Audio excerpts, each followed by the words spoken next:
থাকবে। এবং আপনাদেরকে আমরা এই প্রোগ্রাম থেকে অসংখ্য ধন্যবাদ জানাচ্ছি পুরো বাংলাদেশে যারা শহীদ হয়েছেন, আহত হয়েছেন তাদের ফ্যামিলিকে। আর এখানে অনেক রাজনৈতিক ব্যক্তিবর্গ এবং বাংলাদেশের আইন অঙ্গনের অনেক এক্সপার্ট উপস্থিত হয়েছেন। আপনাদেরকে অসংখ্য ধন্যবাদ যে আপনারা বিভিন্ন সময় বাংলাদেশের যারা আহত আছে, শহীদ হয়েছে, এত বড় একটা সুযোগ এসেছে, সেই সুযোগটা কাজে লাগানোর জন্য আপনারা পেশার বাইরে গিয়েও দিনরাত পরিশ্রম করে যাচ্ছেন। এবং সাংবাদিক ভাইয়েরা আপনারা উপস্থিত হয়েছেন, আপনাদেরকেও ধন্যবাদ। কারণ বাংলাদেশের এই সময়ে সংস্কার বিচার এই বিষয়ে আপনারা অনেক বেশি সিরিয়াস হয়েছেন এবং প্রতিনিয়ত যারা এই বিষয়ে বাংলাদেশে বহুকাল কথা বলতেছে তাদের ভয়েসগুলো জনমানুষের কাছে আপনারা পৌঁছে দিচ্ছেন। এই জন্য অনেক হাউস আপনাদেরকে প্রতিবন্ধকতা করা সত্ত্বেও আপনারা যে বাংলাদেশের পক্ষে এই ধরনের সার্ভিস দিয়ে যাচ্ছেন, আপনাদের ইতিহাসে, স্বর্ণাক্ষরের ইতিহাসে আপনাদের নামগুলো লেখা থাকবে। সংক্ষিপ্ত ভাষায় কিছু কথা বলবো, সেটা হলো আমাদের এনসিপির প্রতি একটা অভিযোগ ছিল যে কেন আমরা স্বাক্ষর করি নাই। আমরা যদি স্বাক্ষর করতাম হয়তো আজকে এই পরিস্থিতি আমরা আসতে পারতাম না। তো আমরা আগে এটা বুঝেছিলাম, আমাদের সামনে অনেক রিস্ক ছিল যে আমরা কি জাসদের মতন হারিয়ে যাব কিনা সাইন না করে, অথবা আমরা যদি সাইন না করি পলিটিক্যাল অঙ্গন থেকে হারিয়ে যাব কিনা, এটার একটা আশঙ্কা আমাদের মধ্যেও ছিল। অনেক রাজনৈতিক ব্যক্তিবর্গ এই তর্কগুলো তুলেছিল, কিন্তু তখন আমরা মোরাল গ্রাউন্ড থেকে একটা পজিশন নেই যে এই মুহূর্তে আমাদের আহত শহীদদের এবং বাংলাদেশের জনগণের পক্ষে দাঁড়াতে হবে। এবং আমরা সকল রিস্ক থাকা সত্ত্বেও এই ধরনের একটি বোল্ড স্টেটমেন্ট নিতে বাধ্য হই। ইনশাল্লাহ আপনাদের দোয়ায় আজকের একটা আমাদের রেজাল্ট এসেছে। এই জন্য আমরা ঐক্যমত কমিশনকে ধন্যবাদ জানাচ্ছি। যদিও এখানে অনেকগুলো প্রসেসে ভুলভ্রান্তি রয়েছে, এটা কীভাবে বাস্তবায়ন প্রক্রিয়াটা আরও সম্পূর্ণভাবে নিয়ে আসা যাবে, তবে সেগুলো রাজনৈতিক দল এবং যারা এক্সপার্ট রয়েছেন তারা বসে একটা সমাধানে পৌঁছাবেন বলে আমরা বিশ্বাস রাখি। কারণ পুরো বাংলাদেশ সকল রাজনৈতিক দল এবং যারা এই বিষয়ে অভিজ্ঞ রয়েছেন তাদের কাছে দাবি জানিয়েছে।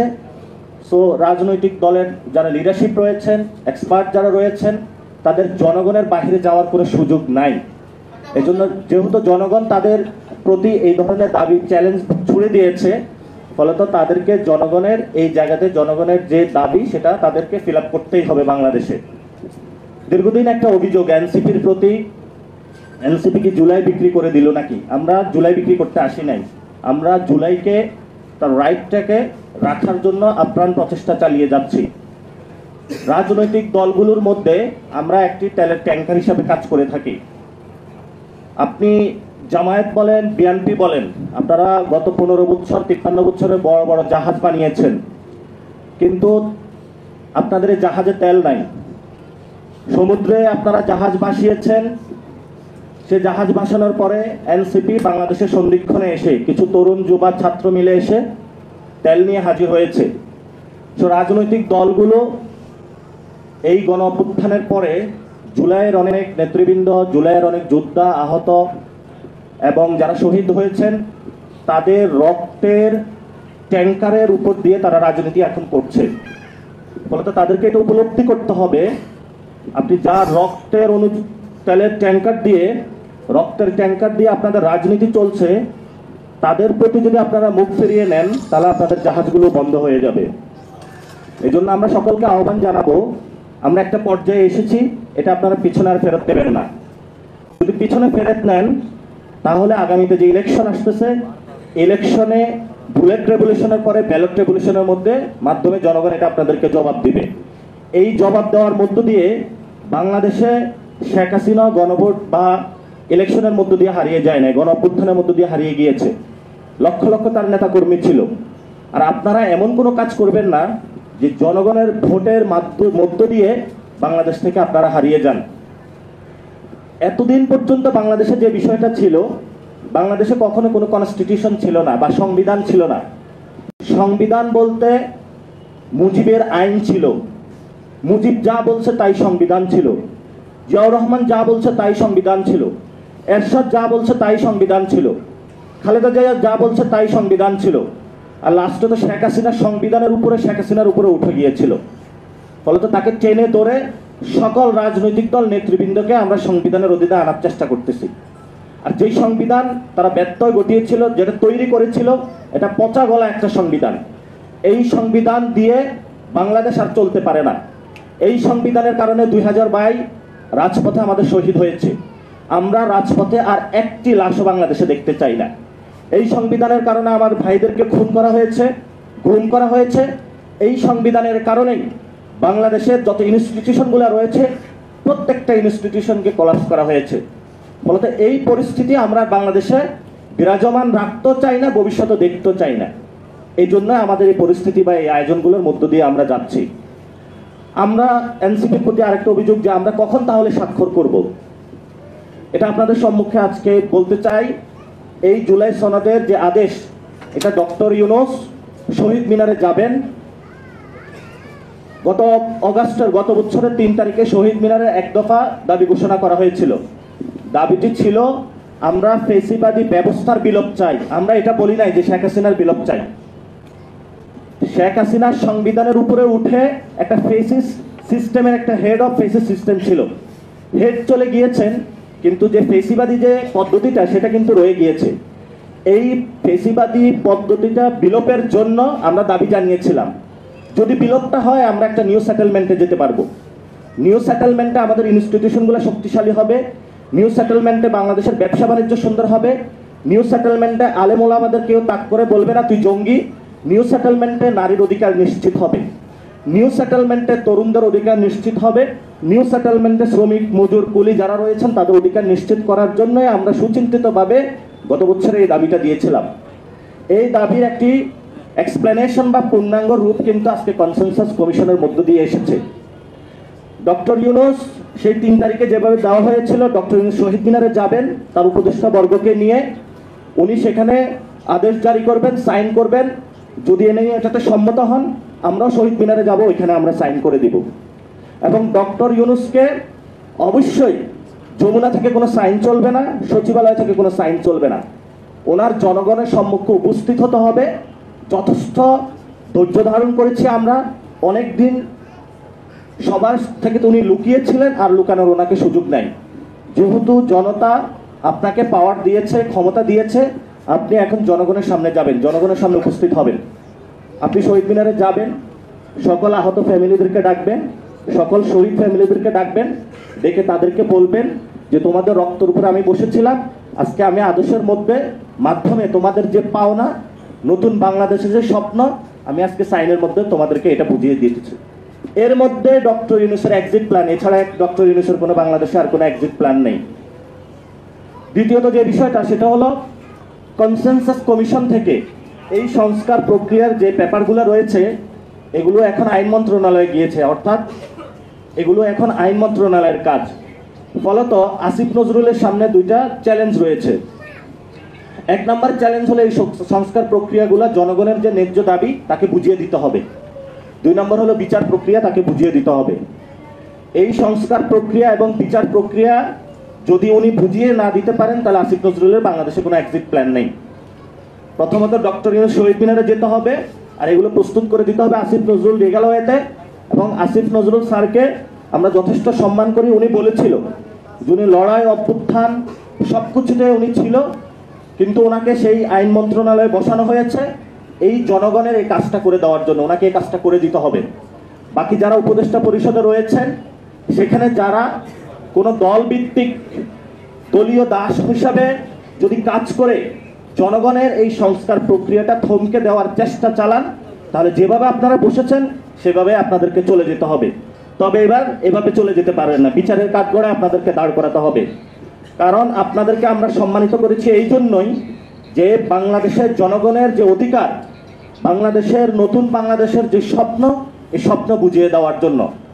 আর এটা ডক্টর ইউনূস খুবই ভাগ্যবান মানুষ। বাংলাদেশ 2.0 যেটা, অথবা নিউ রিপাবলিক, এটা ওনার হাত ধরে যাত্রা হচ্ছে। উনি একজন নোবেল লরিয়েট, ওনাকে আমরা সম্মান রাখি। যারা উপদেষ্টা পরিষদে রয়েছেন তাদেরকেও সম্মান রাখি। আপনাদেরকে এই কাজটা করে দিয়ে যেতে হবে। এখন হলো আমাদের প্রতি কিছু অভিযোগ রয়েছে বা বাংলাদেশের জনমনে কিছু প্রশ্ন রয়েছে, সেই প্রশ্নগুলোর উত্তর দিচ্ছি। 5 তারিখে আমরা শাহবাগ থেকেই ঘোষণাপত্র দিতে পারতাম, কিন্তু ওইখানে একটা বিশৃঙ্খলা সৃষ্টি ঘটানো হয়েছে। 5 তারিখে রাজনৈতিক দলগুলো কেন ক্যান্টনমেন্টে গেল? তারা এখন এসে বলছে যে 5 তারিখে সময় চলে গিয়েছে, 6 তারিখে সময় চলে গিয়েছে, 5 থেকে 8 তারিখ পর্যন্ত রাজনৈতিক দলগুলো বাংলাদেশে কোথায় ছিল? আমি অনেক রাজনৈতিক দলের আমির ওমারা বিখ্যাত ব্যক্তির সাথে কথা বলেছিলাম। ওনারা বলল যে আমাদেরকে ক্যান্টনমেন্টে নিয়ে যাওয়া হয়েছে ফোন দিয়ে, আমরাও কিছু বুঝতে পারতেছিলাম না বাংলাদেশে কি হচ্ছে। তাহলে ভাই আপনি রাজনীতিটা করলেন কেন? জনগণের এই ইমার্জেন্সি সিচুয়েশন আপনি কোনো রেসপন্স করতে পারেন নাই। আপনি কেন ক্যান্টনমেন্টে গিয়েছেন? আপনি শাহবাগে আসতেন, আপনি জনতার কাতারে আসতেন, আপনি যখন জনতা মাঠে তখন আপনি ক্যান্টনমেন্টে। তো ক্যান্টনমেন্টে আপনি হাজিরা দিতে হয়েছে কারণ গত 15 বছরে আপনি ক্যান্টনমেন্টের পিছনে দরজা দিয়ে হাজিরা দিয়েছেন। ফলত আপনার ওই দিন বাধ্য হয়ে ক্যান্টনমেন্টে আপনাকে উপস্থিত হতে হয়েছে। কিন্তু আমাদেরকে আহ্বান জানানো হয়েছিল, আমরা ক্যান্টনমেন্টে যাই নাই, আমরা জনতার কাতারে ছিলাম। আস্তে আস্তে করে এই বিষয়ে জনমত তৈরি করেছি। কনসেনসাস কমিশনের মাধ্যমে কিভাবে বাংলাদেশে একটি নতুন রিপাবলিক নিয়ে আসা যায় সেই প্রচেষ্টাটা আমরা চালিয়ে যাচ্ছি। ফলত এই দায়ভারটা আমাদের না, এই দায়ভারটা হলো যারা ক্যান্টনমেন্টে যে রাজনৈতিক দলগুলো উপস্থিত হয়েছে তাদের, এবং ইতিহাসে তাদের এই দায়ভারটা নিতে হবে। আর যদি দায় মুক্তি পেতে চান তাহলে এখনো সময় আছে। এই সংস্কার কমিশনের যে রিপোর্টটা এসেছে সেটা জনগণের প্রাপ্য হিসা যেটা সাইন করে এবং বাস্তবায়ন প্রক্রিয়া গিয়ে জনগণকে আপনারা বুঝিয়ে দিন।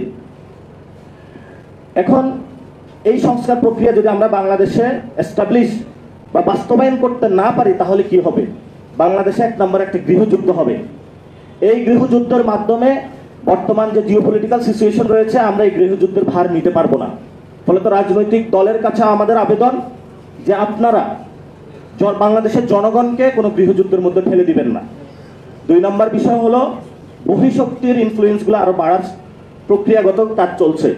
সেই জায়গা থেকে আমরা বলবো আপনারা লন্ডন হোক, তারপরে হলো ওয়াশিংটন হোক অথবা বেইজিং হোক, কোথাও দৌড়াদৌড়ি করবেন না। Dhaka is the prime, Dhaka হলো আমাদের সেন্টার। দক্ষিণ এশিয়ার আগামীতে ঢাকাকে সেন্টার বানাতে হবে আমাদের, এই স্বপ্ন নিয়ে আমরা কাজ করছি। ফলত যদি বিদেশে বেশি দৌড়াদৌড়ি করেন তাহলে বাংলাদেশের জনগণের সামনে আসলে জনগণ আপনাদেরকে হয়তো ঝাড়ু মিছিল দিয়ে ঝাড়ু দিয়ে পিটাবে অথবা জুতা পিটা করবে। এই জন্য হলো আপনাদের মান সম্মান রক্ষা করার জন্য, নিজেদের বাচ্চার দিকে তাকিয়ে কথা বলার জন্য বাপ হিসাবে মা হিসাবে জনগণের পক্ষে আপনাদেরকে দাঁড়াতে হবে। না হলে ভবিষ্যতে আপনাদের বাংলাদেশে কোনো নিস্তার নাই। তাহলে এইসব বড় বড় পার্টি চলে গিয়ে নতুন নতুন জনগণ থেকে অটোমেটিক পার্টি গড়ে উঠবে। আর এনসিপির যে ভবিষ্যৎ অনেকে চিন্তা করে, আমরা এটা জানি আমরা সরকার গঠন করব ভবিষ্যতে, কারণ আমরা জনগণের মধ্যে থাকবো, জনগণের কথাগুলো বলবো। জনগণ যখন আমাদেরকে আইডেন্টিফাই করতে পারবে, এরাই তো আমাদের পক্ষে কথা বলছে, জনগণ আমাদেরকে ভোট দেবে। কারণ আমরা কখনো পিছনের দরজা দিয়ে ক্যান্টনমেন্টও ঢুকবো না, পিছনের দরজা দিয়ে কোনো বিদেশি এম্বাসিতেও ঢুকবো না। আমরা জনগণের সাথেই থাকবো ইনশাল্লাহ, জনগণের সাথে আমাদের মৃত্যু হবে ইনশাল্লাহ ভবিষ্যতে। ফলত এই জনগণের শক্তিকে যারা ব্যাহত করতে চায়, জনগণের কনস্টিটিউশনকে বাদ দিয়ে কোনো দলীয় কনস্টিটিউশন বা ধর্মীয় কনস্টিটিউশন বা কোনো ব্যক্তির কনস্টিটিউশন যদি বাংলাদেশে কেউ কায়েম করতে চায়, বাংলাদেশে তাদের জায়গা হবে না। আর সামনে ইলেকশন আসতেছে, ইলেকশন তাহলে কেমন ইলেকশন হবে? ইলেকশন এটা হলো লাউ কদুর ইলেকশন। লাউ হলো বিএনপি, কদু হলো জামাত। তারা 4 দলীয় জোটে লাউ কদু একসাথেই ছিল, জোলে অম্বলে ছিল। লাউ তরকারি খারাপ না, কিন্তু আপনারা যে লাউ কদু ইলেকশন করতে যাচ্ছেন, সেই লাউ কদু ইলেকশনের আগে অনেকগুলো প্রসেস আপনাদের লাগবে। এই জন্য হলো আমরা বাংলাদেশে কোনো এই লাউ বিএনপি আর কদু এই জামাত এই দুইটার কোনো ইলেকশন দেখতে চাচ্ছি না। এটা হলো নিজেদের মধ্যে একটা আন্ডারস্ট্যান্ডিং করে একই জোটে ছিল, এখন এসে একটু ভং ধরেছে যে আমরা বিরোধী, তোমরা সরকারে। এই ধরনের জিনিসগুলো বাংলাদেশের সামনে আরো বেশি স্পষ্টত হবে। আর একটি দল তো তাদের হলো 1 পা দিয়ে রেখেছে ইন্ডিয়ার মধ্যে, আরেকটি দল দিয়ে রেখেছে 1 পা পাকিস্তানের মধ্যে। এই জন্য ছাত্রদের মধ্যে বা বাংলাদেশের জনগণের মধ্যে নতুন করে স্লোগান তৈরি করতে হয়, যেটা হলো অনেক দলেই আপনাদের সামনে স্লোগানগুলো নিয়ে এসেছে। আমরা দিল্লিও চাই না, আমরা পিন্ডিও চাই না, আমরা আসলে ঢাকাকে চাই। আর নতুন শক্তি যারাই আসতে চায় বাংলাদেশে তাদের জায়গা হবে না। কারণ বাংলাদেশের যে তরুণ প্রজন্ম 18 কোটি জনতা রয়েছে, আমরা 47-এ লড়াই করে ফেলছি, 71-এ লড়াই করছি, 24-এও করছি, 90-তেও করছি। তো তার কয়টা লড়াই করব? আপনারা কি আমাদের রক্ত চান শুধু? এই জন্য হলো আপনাদের সামনে এখনো সুযোগ আছে। এই যে অপরচুনিটিটা এসেছে, রক্তপাত বন্ধ করুন। কারণ আগামীতে রক্তপাত হলে আপনার সন্তানেরও রক্ত ঝরবে, আপনার যে বাচ্চা রয়েছে তারও রক্ত ঝরবে। সে যদি বাংলাদেশে থাকে, অনেক রাজনীতিবিদ তো তাদের বাচ্চাদেরকে বাহিরে পাঠিয়ে দিয়েছে, যারা সেলিব্রিটি রয়েছে তাদের বাচ্চাদেরকে বাহিরে পাঠিয়ে দেয়। যদি আমরা বাংলাদেশেই থাকবো, আমরা বাহিরে যেতে চাই না। বাংলাদেশে আসলে আমাদের গড়তে হবে, এছাড়া আমাদের কোনো অপশন নাই। কারণ আপনার সুযোগ রয়েছে, আমার যে চাঁদপুরের একদম প্রান্তিক লেভেলে যে কৃষক রয়েছে তার এবিলিটি নাই বিদেশে চলে যাওয়ার পালিয়ে। সাভারে যে যারা শ্রমিক রয়েছে তাদের বিদেশে পালিয়ে যাওয়ার কোনো সুযোগ নেই। ফলে আমাদের সামনে যে সুযোগটা এসেছে আমাদের সামনে এটা কাজে লাগাতে হবে।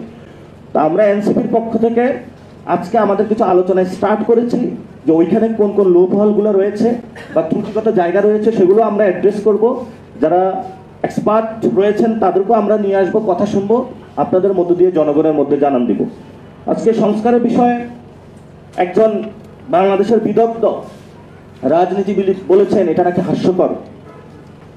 তা আপনারা দেখেন নাই ওই যে রানা প্লাজা যখন হয়েছিল বা অতীতে যখন রাজনৈতিক অঙ্গনে বাচ্চারা হলো রাজপথে লড়াই করছিল আর মন্ত্রী এমপির গুলা একটু খিখি করে হাসছিল, আপনাদেরকে সেই স্মৃতি মনে নাই?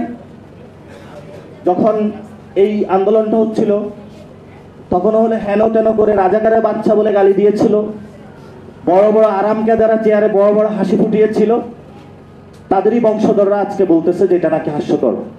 আপনি কোথায় হাসি আসে একটু বলবেন আমাদেরকে, তাহলে আমরা আপনার হাসিটা একটু বন্ধ করে দিব, তাহলে আপনার কান্না আসবে অনেক, কারণ আমাদের এখনো কান্না আসে। এই জন্য যারা যে পলিটিশিয়ানরা বাংলাদেশে খুব হাসতে ইচ্ছা করে আমাদের কাছে একটু আসবেন, আমরা আপনাদেরকে হাসি বন্ধ করে একটু কান্না ছুটিয়ে দিব। যথেষ্ট হয়েছে, যথেষ্ট ধৈর্য ধারণ করেছি। আর বাংলাদেশে আমাদের যারা সৈনিক ভাইরা এই রাজপথে নেমে এসেছিলেন, আমরা সরকারের কাছে আহ্বান জানাবো যে আপনারা এই সৈনিকদেরকে পুরস্কৃত করুন। একটি দুইটি মেডেল ধরিয়ে দেওয়ার নাই, যেটা আপনারা অফিসারদেরকে দিয়ে থাকেন। এই সৈনিকদের তেল জল নুনের অভাব রয়েছে, অল্প কয়টা টাকা বেতন পায়, সারাদিন সোজা হয়ে শটাং হয়ে দাঁড়িয়ে থাকে, কিন্তু যখন পরিবারের কাছে যায় অল্প কয়টা টাকা নিয়ে তাদের যেতে হয়, অথচ তারা দেশ মাতৃকা রক্ষা করে চলছে। এই যে বাংলাদেশে কোনো নিরাপত্তা ছিল না, এই মানুষগুলা নিরাপত্তার কাজ করে যাচ্ছে। আপনি দেখবেন মাঠে দেখবেন সেনাবাহিনীর লোকগুলা মুখ শুকিয়ে গেছে, তাদের সারাদিন ডিউটি করে একটার পর একটা প্রবলেম তারা সলভ করে যাচ্ছে। আমরা ডক্টর ইউনূস সরকারের কাছে আবেদন জানাবো যে আপনি এই সৈনিক যারা রয়েছেন তাদেরকে আপনি পুরস্কৃত করুন, কাগজ কলমও পুরস্কৃত করুন, তাদের বেতন ভাতা বাড়িয়ে দিন এবং তাদেরকে একটি সম্মান জায়গা প্রদর্শন করুন। এবং যারা অপরাপর শিক্ষক, পেশাজীবী, বুদ্ধিজীবী যারা এই মাঠে নেমেছিল প্রত্যেকে দাবি নিয়ে আসতেছে, তাদের দাবিগুলো পূরণ করুন। আপনি যদি তাদের দাবিগুলো পূরণ করতে না পারেন, সে তো তার ফ্যামিলিতে বাচ্চার কাছে যেতে হয়। আপনি তাকে একটা পোস্ট দিয়ে রেখেছেন যে তুমি হলো অমুক জায়গার অমুক স্কুলের হলো শিক্ষক, বাচ্চা তাকিয়ে থাকে আমার বাবা তো শিক্ষক, কিন্তু সে যখন ঘরে যায় তার চেয়ে একটা চা দোকানদার হলে বেশি টাকা ইনকাম করে। এটা কি বাংলাদেশে ফাইজলামি পাইছেন আপনারা? এই জন্য আমরা এনসিপি রাজনীতি করবে, আমরা গণতান্ত্রিক প্রক্রিয়া যাচ্ছে, আমাদের গণতান্ত্রিক প্রক্রিয়া থেকে আপনারা অন্য জায়গায় ঠেলে দিবেন না। আমাদের সামনে যেই প্রসেসের মধ্যে দিয়ে আমরা গিয়েছি, এমন কোন বাহিনীর গোয়েন্দা সংস্থা নাই যেটা হলো অত্যাচারের মধ্যে দিয়ে আমাদের যেতে হয় নাই। বাংলাদেশের একদম প্রেসিডেন্ট হাউস থেকে একদম মাঠ লেভেলের সব জায়গা পর্যন্ত আমাদের দেখা হয়ে গিয়েছে। রাষ্ট্রের অ্যাক্টিভ সিস্টেমে কোনো পরিবর্তন হয় নাই। মন্ত্রণালয়গুলো আপনি তাহলে এখনো চিকিৎসা পাচ্ছেন, চিকিৎসা ব্যবস্থার কোনো খোঁজ নাই। এই যে আহত যারা এই গণঅভ্যুত্থানে আহত হয়েছে তাদেরকেও আপনি চিকিৎসা দেন নাই, শহীদদেরকে এখনো ঘুরাচ্ছেন। এখন আমাদের এনসিপির কাছে এত টাকা নাই যে আমরা তাদেরকে দিয়ে দিব, এটা তো আপনার রাষ্ট্রীয় দায়িত্ব। রাষ্ট্র সংস্কারের জন্য, রাষ্ট্রের জন্যই তো এই মানুষগুলো রাস্তায় নেমেছিল। আপনার তাদেরকে দায়িত্ব নিতে হবে। রাজনৈতিক দলগুলো যদি ফোন কল করে অমুক জায়গায় শহীদের ফ্যামিলি, তাকে 5,000 টাকার প্যাকেট ধরিয়ে দেন, এটা আসলে দায়িত্ব না। দায়িত্ব হলো তার যে স্বপ্নটা হলো বাস্তবায়ন করা। আপনারা একটা সংস্কারের কথা বলেছেন, আপনারা নাকি ভবিষ্যতে বাংলাদেশের সংস্কার চালু করবেন, আর আপনার সামনেই তো এখন সংস্কার এসেছে, তাহলে আপনি কেন এটাতে সাইন করতেছেন না? এগুলো কেন বাস্তবায়নের উদ্যোগ নিচ্ছেন না আপনি? তাহলে এইসব ভণ্ডামি বাউতাবাজি আপনাদেরকে বন্ধ করতে হবে। কারণ বাংলাদেশে যারা তরুণরা রয়েছে তারা যথেষ্ট বুদ্ধিমান, এই বিষয়ে যথেষ্ট সচেতন, এদেরকে আপনারা কলা দেখাতে পারবেন না। এই জন্য সকলের কাছে আপনাদের আহ্বান থাকবে, যেটা সামারি কথা, ডক্টর ইউনূস শহীদ মিনারে যেতে হবে, সেখানে গিয়ে জুলাই সনদের আদেশ জারি করবেন, সাইন করবেন, আমরাও সেখানে সাইন করব। সকল আহত শহীদ, জুলাই ফ্যামিলি, দেশপ্রেমিক যারা রয়েছে সকলকে উনি আহ্বান জানাবেন, সকলে আসবে। 2 নম্বর জিনিস হলো আসিফ নজরুলের বড় দায়বদ্ধতা রয়েছে, বিচার এবং সংস্কার তার কোর্টে গিয়েছে। এখন দেখি আসিফ নজরুল কত বড় কোর্টে বল খেলে। উনি তো প্রধান উপদেষ্টা হতে চেয়েছিলেন, এখন দেখি উনি আসলে বাংলাদেশের মানুষের কতটুকু প্রয়োজনটা উনি পূরণ করে দিতে পারেন। আর অন্যান্য উপদেষ্টারাও যেতে হবে, ডক্টর ইউনূসকে শক্ত হাতে এই মাঝি হতে হবে, অথবা এই তরির ভার নিতে হবে। এবং ভবিষ্যতে আমাদের যারা আর্মির সৈনিক ভাইরা রয়েছেন, তারা এই গণঅভ্যুত্থানে এসেছিলেন, তাদেরকে পুরস্কৃত করতে হবে। আহত শহীদ ফ্যামিলি যারা রয়েছেন তাদের নিরাপত্তার দায়িত্ব নিতে হবে এবং বাংলাদেশের ব্যবসায়ী যারা রয়েছেন তারা খুব বেকায়দা রয়েছেন। নতুন বাংলাদেশের অর্থনৈতিক পুনর্গঠনে এই বাংলাদেশের কনসেনসাস কমিশনের মধ্য দিয়ে যে একটি প্রক্রিয়াগত জায়গা আমরা এসেছি, এটা বাস্তবায়নের আইনি ভিত্তি নিয়ে নতুন বাংলাদেশের স্টার্ট করে দিন, বাংলাদেশের মানুষকে শান্তি দিন। সেই শান্তির আহ্বান জানিয়ে আমি আমার কথা শেষ করছি। ধন্যবাদ। আসসালামু আলাইকুম।